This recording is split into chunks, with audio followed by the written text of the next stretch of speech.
প্রিয় শিক্ষার্থীরা, কর্ণফুলী আজি চৌধুরী কলেজের অনলাইন শিক্ষা কার্যক্রমে তোমাদের স্বাগত জানাচ্ছি। আজকের এই ক্লাসটা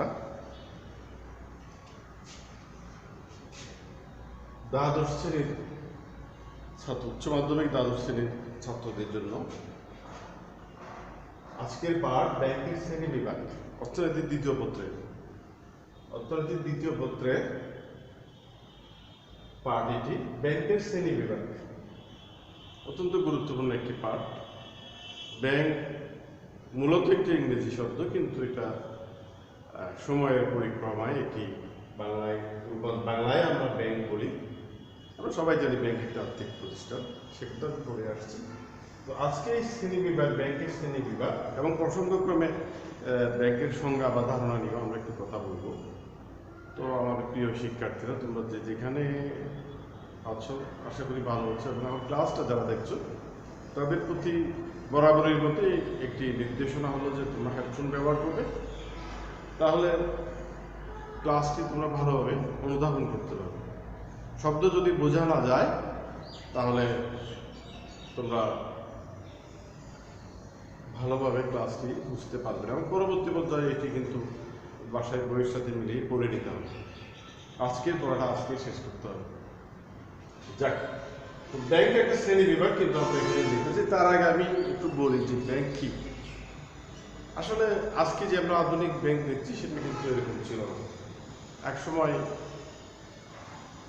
ব্যাংকের যে কনসেপ্ট, এটা মূলত ইউরোপ থেকে এসছে, মধ্যযুগের ইউরোপ থেকে এসছে, ইহুদিদের হাত ধরে। ওরাই কিন্তু ইহুদিরাই কিন্তু প্রথম দিকে আমরা দেখেছি অর্থ বিনিয়োগ করা, লগ্নি করা, সুদের বিনিময়ে অর্থ ধার দেওয়ার ব্যবসা করত। সেখান থেকে কালক্রমে কিন্তু আজকের আধুনিক ব্যাংকের আবির্ভাব। ব্যাংক ইংরেজি একটি ইংরেজি শব্দ। ব্যাংক একটি ইংরেজি শব্দ, ব্যাংক। এটার কিন্তু অন্য অর্থ আছে। ব্যাংক, এই ব্যাংকে কিন্তু মানে আমরা যে ব্যাংক দেখছি সেই ব্যাংকটা আসলে ব্যাংক হলো একটা আর্থিক প্রতিষ্ঠান যেটা স্বল্প মেয়াদী ঋণের কারবার করে। স্বল্প মেয়াদী ঋণ কিসের ভিত্তিতে? সুদের ভিত্তিতে কারবার করে, অর্থাৎ মুনাফার উদ্দেশ্যে। অধিকাংশ ব্যাংক কিন্তু মুনাফার উদ্দেশ্যে পরিচালিত হয়। তো আমরা বলতে পারি ব্যাংক হলো একটা আর্থিক প্রতিষ্ঠান যেটা স্বল্প মেয়াদী ঋণের কারবার করে। ঋণের কারবার কিসের ভিত্তিতে করে? ওরা সুদের ভিত্তিতে ঋণের কারবার করে। ঋণের কারবারটা কিসের ভিত্তিতে করে? ব্যাংক সুদের ভিত্তিতে ঋণের কারবার করে। ব্যাংক একটি আর্থিক প্রতিষ্ঠান। ব্যাংক হলো মূলত আর্থিক প্রতিষ্ঠান। অর্থই হলো যার পণ্য, এবং যার এই যে বিভিন্ন প্রোডাক্টগুলো আছে, যার সেবাগুলো অর্থকেন্দ্রিক, ঋণ দেয়া, আমানত গ্রহণ করা, এগুলো হলো ব্যাংকের কাজ। এক কথায় আমরা বলতে পারি ব্যাংক হলো একটি আর্থিক প্রতিষ্ঠান যেটা স্বল্প মেয়াদী ঋণে কারবার করে। কিসের ভিত্তিতে? সুদের ভিত্তিতে। এই হলো ব্যাংকের সংজ্ঞা। এক। দুই নম্বর কথা হলো যে স্বল্প মেয়াদী কারবার করবে নয়, যেহেতু ব্যাংককে বলা হয় পরের ধনের কর্তা। ব্যাংকের মূলধনের সিংহভাগ কিন্তু তার আমানতকারীদের সঞ্চিত অর্থ থেকে আসে। সুতরাং ওই অর্থ আবার আমানতকারী যারা ব্যাংকের টাকা দেয় তাদের যে কোনো সময় দরকার পড়ে। সেজন্য ব্যাংকের তারল্য বজায় রাখতে হয়। তারল্য এবং মুনাফা নীতি সমন্বয় করে ব্যাংক পরিচালিত। সেজন্য ব্যাংক দীর্ঘমেয়াদী ঋণ দিতে পারে না। দীর্ঘমেয়াদী ঋণের প্রয়োজন হলে আমাদেরকে তখন মূলধন বাজারের দিকে যেতে হয়, যেন আমাদের দেশে আমরা শেয়ার বাজারের উদাহরণ দিতে পারি। তাহলে ব্যাংক হলো কি? একটি আর্থিক প্রতিষ্ঠান যেটা স্বল্প মেয়াদী ঋণের কারবার করে। এই একটি সংজ্ঞা দিয়ে আমরা এটা ধারণটা বোঝানোর চেষ্টা করছি। তাহলে ব্যাংকের প্রাথমিক এখানে আমরা লিখেছি ব্যাংকে প্রথমে আমরা তার গঠনের ভিত্তিতে, স্ট্রাকচারের ভিত্তিতে, কনস্টিটিউশন দুই ভাগে ভাগ করে দেবে। একটা একক ব্যাংকিং বলে, একটা শাখা ব্যাংকিং বলে। একক ব্যাংকিং কি?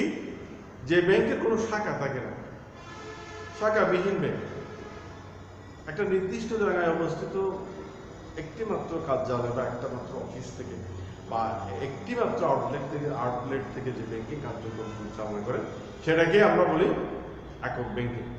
আর যে ব্যাংকের একটি কেন্দ্রীয় বা একটা সেন্ট্রাল একটা হেডকোয়ার্টার অধীনে বা কেন্দ্রীয় শাখার অধীনে আরো অন্যান্য শাখা থাকে, অর্থাৎ একাধিক অনেকগুলি শাখা খুলে কিন্তু যে ব্যাংক তার ব্যাংকিং কার্যক্রম পরিচালনা করে সেটাকে আমরা শাখা ব্যাংকিং বা ব্রাঞ্চ ব্যাংকিং বলি। এটাকে আমরা বলি কি?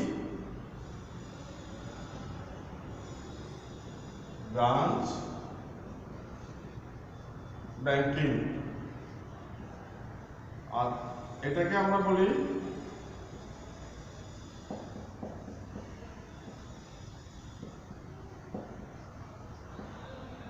Unit banking. এটাকে আমরা বলি ইউনিট ব্যাংকিং। একটা হলো ইউনিট ব্যাংকিং, একটা হলো ব্রাঞ্চ ব্যাংকিং।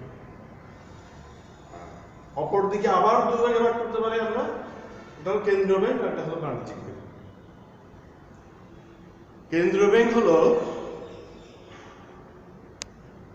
কোনো দেশের কেন্দ্রীয় ব্যাংক সাধারণত কোনো দেশে একটি থাকে, একাধিক থাকে। এটা হলো রাষ্ট্রের ব্যাংক, রাষ্ট্রীয় মালিকানাধীন ব্যাংক, যেমন আমাদের বাংলাদেশ ব্যাংক, জাপানের কেন্দ্রীয় ব্যাংক অফ জাপান, যুক্তরাষ্ট্রের ফেডারেল রিজার্ভ সিস্টেম, ইংল্যান্ডের আমাদের ব্যাংক অফ ইংল্যান্ড, এগুলো বিভিন্ন দেশের কেন্দ্রীয় ব্যাংকের নামের সাথে সচরাচর ওই দেশের নামটাই জড়িত থাকে। যেমন আমরা দেখি আমাদের কেন্দ্রীয় বাংলাদেশ ব্যাংক, এটা রাষ্ট্রীয় মালিকানার উন্নত ব্যাংক, যার উদ্দেশ্য মুনাফা অর্জন নয়, যার উদ্দেশ্য পুরো অর্থনৈতিক ব্যবস্থা, মুদ্রা ব্যবস্থা এবং সবকিছুকে কি করে নিয়ন্ত্রণ করে, সার্বিক ফিনান্সিয়াল এবং মনিটারি সিস্টেমকে নিয়ন্ত্রণ করে কেন্দ্রীয় ব্যাংক। আর বাণিজ্যিক ব্যাংক ওই যে সংজ্ঞাটা আমরা দিয়েছিলাম সেখানেও কিন্তু একটু করে আসলে উঠে এসে যায়। মুনাফার উদ্দেশ্যে যে ব্যাংক, প্রফিট মেকিং, মানি মেকিং এর উদ্দেশ্যে যে ব্যাংক ব্যবসায়িক কার্যক্রম পরিচালনা করে তাকে বলা হয় বাণিজ্যিক ব্যাংক। বাণিজ্যিক ব্যাংকে আমরা আবার দুই ভাগে ভাগ করতে পারি, একটা হলো সাধারণ ব্যাংক, একটা হলো বিশেষায়িত বাণিজ্যিক ব্যাংক। সাধারণ বাণিজ্যিক ব্যাংক যেমন আমাদের সোনালী, রূপালী, জনতা, অগ্রণী, এই ইউসি, এগুলোকে আমরা সাধারণ বাণিজ্যিক ব্যাংক। যত ধরনের ব্যবসা ভিত্তিক ব্যাংকিং আছে তারা সবগুলি সাধারণ ব্যাংক পরিচালনা করে। আর বিশেষায়িত বাণিজ্যিক ব্যাংক কি? যেগুলো সাধারণ অর্থনীতির যেগুলো একটা খাত ভিত্তিক, একটা খাতকে বাঁচাইলে ওই উদ্দেশ্যে কাজ করে, সেটাকে আমরা বিশেষায়িত বাণিজ্যিক ব্যাংক। যেমন আমরা কৃষি ব্যাংক এবং শিল্প ব্যাংক, বাংলাদেশের রাষ্ট্রীয় মালিকানাধীন ব্যাংক আমরা বলতে পারি। কৃষি ব্যাংক মূলত কৃষি এবং গ্রামীণ উন্নয়নের জন্য কাজ করে, শিল্প ব্যাংক শিল্প উন্নয়নের জন্য কাজ করে সংক্ষেপে। এবং এগুলো কিন্তু আরও অনেক মালিকানার ভিত্তিতে ব্যাংকে আমরা আরও বাকি দেশীয় মালিকানার ব্যাংক, বিদেশি মালিকানার ব্যাংক এটা বলতে পারি, সরকারি মালিকানার, বেসরকারি মালিকানার ব্যাংক, এভাবে মালিকানার ভিত্তিতে ব্যাংকে আরও ভাগ করতে পারি। সেদিকে আমরা যাচ্ছি না, অত জটিল করতেছি না, যেহেতু আমরা খুব কম সময়ের মধ্যে আমাদেরকে ভিডিওটা শেষ করতে হবে তোমাদের দেখার সুবিধার জন্য, সেজন্য এটা। কিন্তু বলে রাখছি যে আরও ভাগ করতে পারি মালিকানার ভিত্তিতে। মালিকানার ভিত্তিতে ব্যাংকে আমরা আরও একটি ভাগে ভাগ করতে পারি, সেটা হলো কি? যে সরকারি মালিকানার ব্যাংক, বেসরকারি মালিকানার, যৌথ মালিকানার ব্যাংক, একক মালিকানার ব্যাংক, এভাবে ভাগ করা যেতে পারে এবং উদাহরণ দেওয়া যাবে। আমি আবার কিন্তু একটু পিছনের দিকে যাচ্ছি। প্রথমে এই যে ব্যাংকের শ্রেণীগুলো, ব্যাংক প্রথমে দুটো ভাগ করা হয়েছে, একক ব্যাংক কিন্তু শাখা ব্যাংকিং, কেন্দ্রীয় ব্যাংক, বাণিজ্যিক ব্যাংক। বাণিজ্যিক ব্যাংক আবার কীভাবে সাধারণ ব্যাংক বিষয়, সাধারণ বাণিজ্যিক ব্যাংক বিষয়িত বাণিজ্যিক। তো এখানে কিন্তু প্রসঙ্গক্রমে প্রথমে আমরা সংজ্ঞাটা আলোচনা করেছিলাম, যেহেতু আমরা ব্যাংকের শ্রেণীগুলো করছি, কিন্তু ব্যাংকে সেটা আমরা জানবো না এমন তো না। তো আমরা প্রথমেই বলেছিলাম ব্যাংক হলো একটা আর্থিক প্রতিষ্ঠান। সবাই আমরা কম বেশি, একেবারে কম বেশি মানুষ, একেবারে অশিক্ষিত মানুষ, গ্রামের মুক্ত মানুষ হয়তো কোনোদিন ব্যাংকে জানে, কিন্তু ব্যাংক চেনে, ব্যাংক কি সেটা সে বুঝে। এটা যুগের কল্যাণে আমাদের অর্থনৈতিক অগ্রগতি, অর্থাৎ অনেক কিছুই এখন ব্যাংক নির্ভর, অনেক কিছুই কিন্তু ব্যাংক নির্ভর। যেমন বয়স্ক ভাতা, বিধবা ভাতা, সামাজিক সুবিধা সরকার দিচ্ছে, ওগুলো সাধারণত ব্যাংকের মাধ্যমে দেওয়া। ওগুলো ব্যাংকের মাধ্যমে যার অ্যাকাউন্টে, সেটা মোবাইল ব্যাংকিং হতে পারে বা সরাসরি আপনি ব্যাংকের শাখা ব্যাংকের অ্যাকাউন্টের মাধ্যমে হতে পারে। তো সুতরাং ব্যাংক সবাই চিনি। ব্যাংক বাংলায় আমরা অনেকটা বাংলা বানালে একই শব্দটাই কিন্তু আমরা লিখছি। ব্যাংক হলো মূলত একটি আর্থিক প্রতিষ্ঠান যেটা স্বল্প মেয়াদী ঋণের কারবার করে। কিসের ভিত্তিতে? স্বল্প মেয়াদী ঋণের কারবার করে, সুদের ভিত্তিতে। এই সুদ থেকেই কিন্তু, ঋণের সুদ থেকে ব্যাংকের মুনাফা। ব্যাংক অন্যান্য অনেকগুলি কাজ করে, কিন্তু তার মূল কাজটা হলো ঋণ প্রদান করা। মূল কাজটা হলো ঋণ প্রদান করা। আর স্বল্প মেয়াদী কেন? এই ঋণের সিংহভাগ আসে আমানতকারীদের অর্থ থেকে। সুতরাং আমানতকারী ব্যাংকে যে অর্থটা রাখে, জমা রাখে, সেটা যে কোনো সময় আমানতকারীর দরকার হতে পারে। সেজন্য ব্যাংকে এক্ষেত্রে ঋণ দেওয়ার ক্ষেত্রে তারল্য এবং মুনাফা নিধির সমন্বয় সাধন করতে। সেজন্য সচরাচর দেখা যায় বাণিজ্যিক ব্যাংক খুব একটা দীর্ঘমেয়াদী ঋণের দিকে যায় না।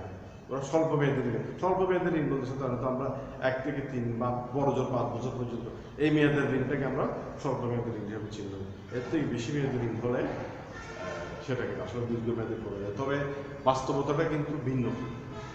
বাস্তবতাটা তাত্ত্বিকভাবে যে কথাটা আমি বলছি, বাস্তবতাটা ভিন্ন। ইদানিং দেখা যাচ্ছে বাণিজ্যিক ব্যাংকগুলো দীর্ঘমেয়াদী ঋণের দিকে যাচ্ছে, কিন্তু যে সার্বিক তার ধারণাগত দিক থেকে কিন্তু সেটা যায় না। ব্যাংক মূলত স্বল্প মেয়াদী ঋণের কারবার। এটাও আরেকটা সংজ্ঞা, ব্যাংক হলো স্বল্প মেয়াদী ঋণের কারবার। এই হলো গেল ব্যাংকের সংজ্ঞা। তারপর আসো শ্রেণী বিভাগ। ব্যাংক যে শব্দটা আমরা লিখেছিলাম, একটি ইংরেজি শব্দ ব্যাংক।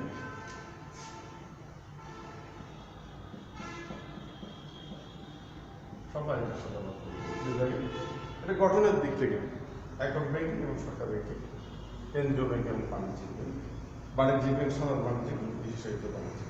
এর বাইরে বলেছে আরো একটি ভাগ হতে পারে মালিকানার ভিত্তিতে, সরকারি মালিকানা, বেসরকারি মালিকানা, যৌথ মালিকানা, এই ধরনের শ্রেণী বিভাগ করা যেতে পারে।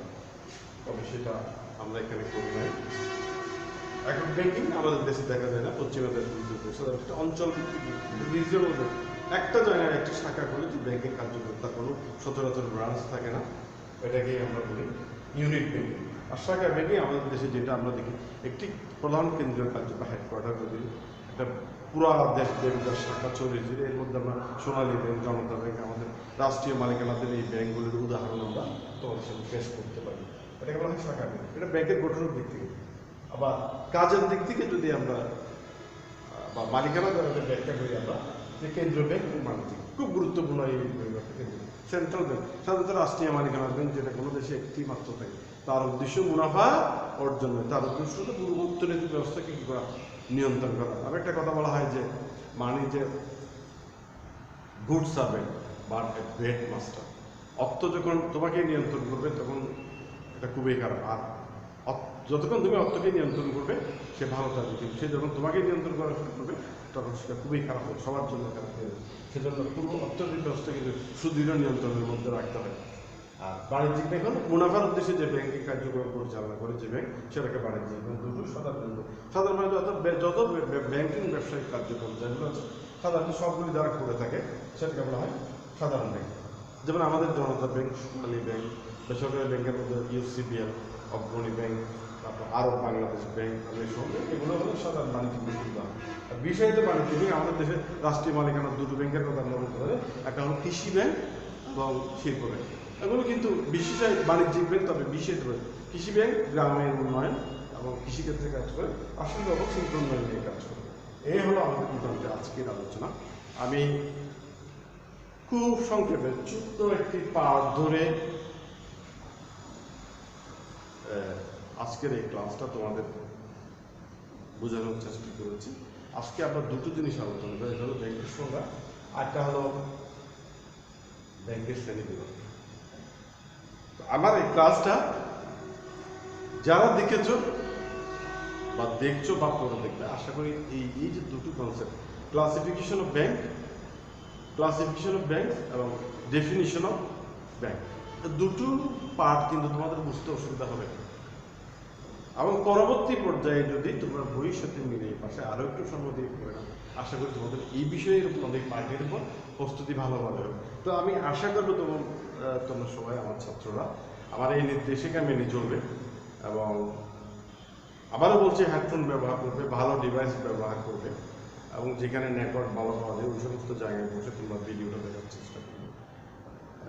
এখনও কিন্তু অতিমারির সময়, বিপদ কিন্তু এখনও কাটেনি। সবাই স্বাস্থ্যবিধি মেনে চলবে এবং লেখাপড়ায় মনোযোগী হবে। যে কোনো সময় পরীক্ষা হতে পারে, স্কুলে যাওয়া হতে পারে, এই প্রত্যাশা রেখে তোমার প্রস্তুতি নেবে এবং সবার জন্য শুভকামনা এবং শুভেচ্ছা।